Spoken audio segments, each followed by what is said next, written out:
Bismillahirrahmanirrahim. Assalamualaikum warahmatullahi wabarakatuh. Alhamdulillah, hari ini kita berbincang sedikit tentang parenting atau dalam bahasa kita disebut dengan tarbiyah.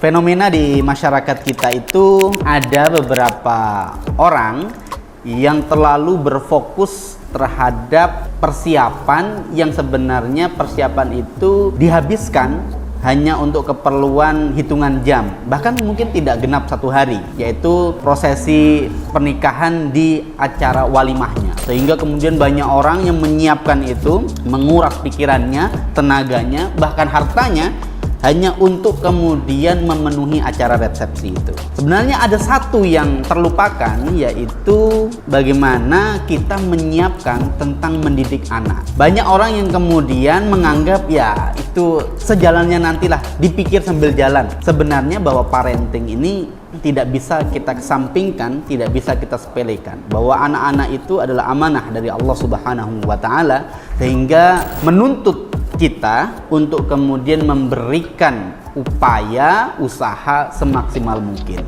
Mungkin kebanyakan kita mendidik anak itu adalah fotokopi dari apa yang kita dapatkan dari orang tua. Kalau orang tuanya mendidiknya dengan cara yang begini, kemudian kita mendidik anak-anak kita dengan juga cara yang serupa. Syukur-syukur kalau yang dididikkan oleh orang tua kita itu adalah hal-hal yang positif, yang baik, sehingga kemudian itu akan kemudian kita tularkan kepada anak-anak kita. Tapi alhamdulillah, kalau andai kata apa yang dilakukan oleh orang tua itu kemudian tidak sesuai dengan tuntunan syariat, tapi kita tidak punya panduan dan kita tidak punya role model selain apa yang kita alami, sehingga kemudian itu yang kita terapkan kepada anak-anak kita. Oleh sebab itu, dalam beberapa menit ke depan kita akan membahas tentang seputar parenting atau tarbiyah dalam Islam. Sejatinya bahwa pendidikan anak itu dimulai dari memilih pasangan. Bahwa ayah itu adalah sosok bibit yang unggul, sedangkan ibu adalah ladang yang subur. Kalau bibit unggul ketemu dengan ladang yang subur, maka insya Allah panennya baik. Kalau bibitnya unggul tapi ladangnya tandus dan kering, maka tidak akan menumbuhkan hasil yang baik. Pun sebaliknya, misalnya tanahnya subur tapi kemudian benihnya yang tidak baik, maka tidak akan mendapatkan hasil yang kita inginkan. Maka tidak hanya menuntut pasangan kita menjadi soleh ataupun solihah, tapi juga memastikan dan menuntut diri kita agar kemudian menjadi pribadi yang soleh ataupun solihah. Tidak mungkin mendapatkan Sayyidatuna Fatimah kalau tidak menjadi Baginda Ali. Tidak mungkin mendapatkan Ibunda Khadijah kalau tidak menjadi Baginda Nabi Muhammad SAW. Oleh sebab itu, jika ditanya kapan parenting, pendidikan anak itu dimulai, maka jawabannya adalah dimulai sejak memilih pasangan. Kita tahu semua bahwa handphone itu punya 2 komponen. Kita sebut mudahnya komponen dalam dan komponen luar, komponen tampilan fisik dan komponen yang ada di dalamnya. Kalau misalnya casingnya itu baik, tapi kemudian mesinnya rusak, tentu HP itu tidak bisa berfungsi, ayah bunda. Nah, anak kita juga demikian, bahwa anak kita itu punya 2 unsur.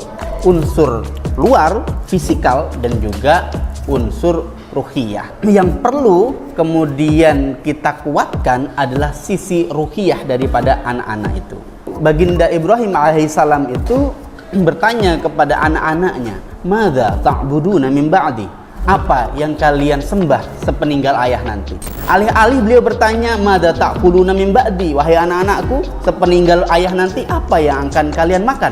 Tidak, bukan itu. Tapi bahwa pertanyaan ini menitik beratkan kepada sisi ruhiyah, karena sisi ruhiyah itu yang akan kemudian menghantarkan anak-anak kita selamat di dunia dan juga di akhirat. Jadi pertimbangan untuk kemudian mentitik beratkan, memfokuskan kepada ruqyah itu sangat-sangat penting. Saya tidak mengatakan bahwa sisi yang lainnya, sisi misalnya finansial itu tidak penting.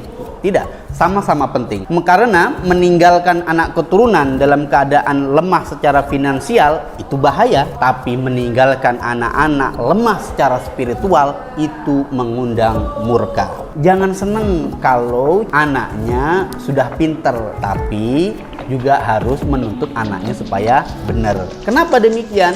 Karena anak-anak kita nanti akan mendapatkan tantangan kehidupan yang tantangan itu tidak bisa diselesaikan dengan kecerdasan akal, tapi hanya bisa diselesaikan dengan kekuatan spiritual. Kalau ditanya apa kiat saya tidak punya kiat, tapi kalau kita merujuk kepada Ali, beliau mengatakan didiklah anak-anakmu sesuai zamannya, karena mereka hidup bukan di zamanmu. Perkembangan zaman itu penting, selalu belajar apa yang menjadi tuntutan zaman itu perlu, dan tetap memiliki prinsip-prinsip yaitu syariat. Ya, bahasa sederhananya kalau orang Jawa mengatakan ngono ya ngono, tapi ojo ngono. Gitu ya gitu, tapi ya jangan gitu. Ikut zaman ya ikut zaman, tapi ya jangan ikut edan. Di era sekarang ini pandai-pandailah menempatkan diri. Boleh ikut air, tapi jangan ikut mengalir. Boleh ikut arus, tapi jangan terus-menerus. Boleh mewarnai, tapi jangan ikut terwarnai. Atau bahasa sederhananya, ngono yo ngono, tapi ojo ngono.